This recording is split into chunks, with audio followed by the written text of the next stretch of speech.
Hey, this is Joe with Grow It Build It, and today I'm going to teach you how to divide Liatris flowers. Okay, so this is going to be a quick video on how to divide Liatris. When I say Liatris, I'm speaking about the Liatris genus, which covers some 50-odd species. But the method I'm going to show you is applicable to any of those that come from a corm, which is very similar to a bulb. But this video is going to cover the following.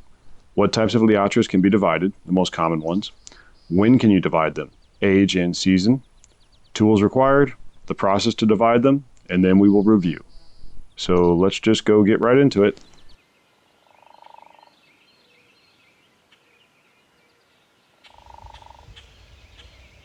Alright, so there are many different species within the Liatris genus, and the common names are often overlapping.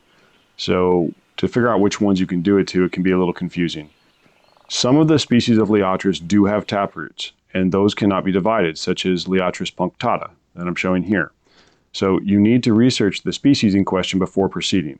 If you need help identifying which specific species you have, I suggest you download Picture This or Plant.net identification apps, as those had the highest accuracy in my testing I did last year, which you can see up here in the top right.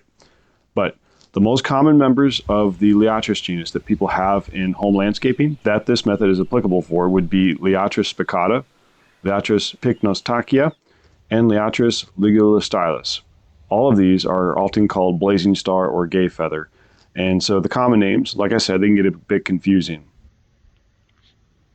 Liatris spicata is by far the most common, as it's sold in bags of 25 in the big box stores in the spring, and online too. I'll put a link below. The others they usually need to be bought in a specialty nursery or from seed purchased online, and those almost always have the actual botanical name, so you know for sure. But also, all this info in this video and more is in an article at my website. I'll link to it below. It does contain a list of the Liatris species I'm speaking of right here, and which ones can be divided and not. But it is by no means comprehensive. These are just the ones that I've grown myself and researched, and most likely have divided myself. So, when can you divide Liatris? You can divide them every 3 to 5 years as a rule of thumb.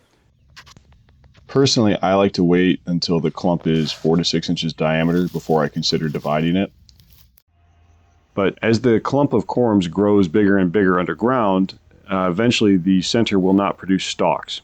So when you divide it, you're actually going to prevent that from happening, and it'll look nice not having a dead spot in the middle.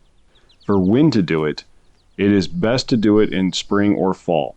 Personally, spring is by far my preferred time, just after they begin to emerge.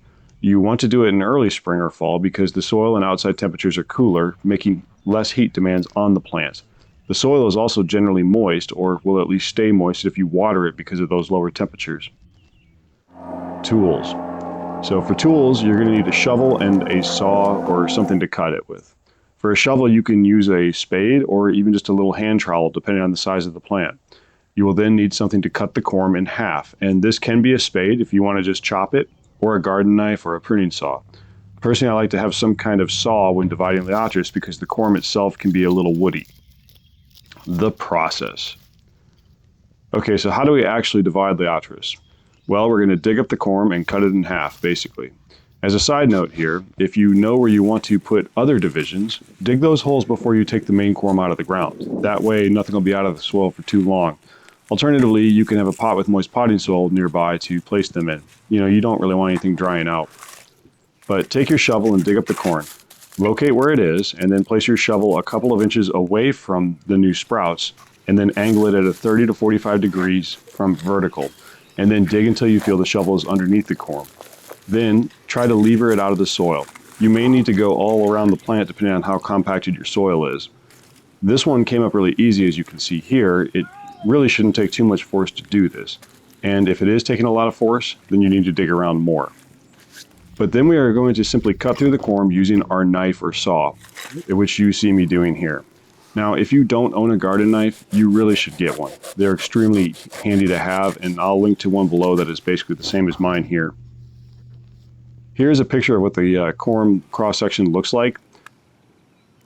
Here's another pic of one that I didn't film, but it really shows the section nicely. Now, sometimes when you're handling the main clump, an individual corm can snap off, like this one. Don't be alarmed, just replant it like you would anything else.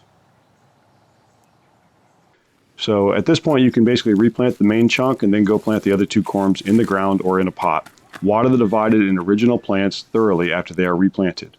Oh, and also, each corm you plant should produce at least 1 flowering stalk that year, but maybe more depending on how big it is.